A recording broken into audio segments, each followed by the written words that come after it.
Police પાસેથી મળતી માહિતી મુજબ મૂળ ભાવનગરના વતની એવું દંપતી પૂણા ગામ પાસે એક સોસાયટીમાં ભાડાના મકાનમાં રહે છે. મકાનના નીચેના ભાગે કારખાનું ચાલે છે અને પતિ લેસ પટ્ટીના કારખાનામાં નોકરી કરે છે.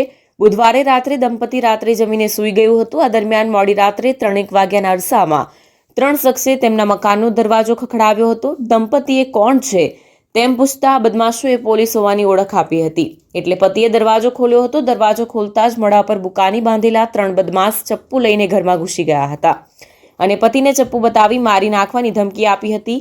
નાયબ પોલીસ કમિશનર આલોક કુમારે કહ્યું હતું કે અચાનક ઘરમાં આવેલા આ શખ્સોને જોઈને દંપતી ગભરાઈ ગયું હતું.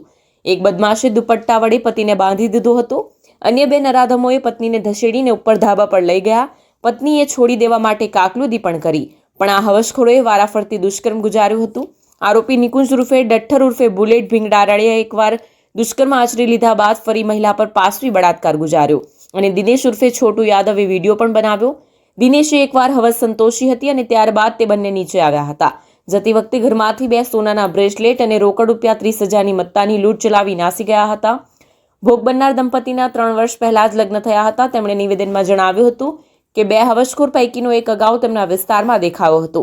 હવસખોરો પરિણીતાને ખેંચીને ધાબા પર લઈ ગયા હતા ત્યારે તેણે બૂમો પણ પાડી હતી. જો કે આ વિસ્તારમાં રહેઠાણ ઓછા અને કારખાના વધુ હોવાથી તેની બૂમ કોઈને સંભળાઈ ન હતી.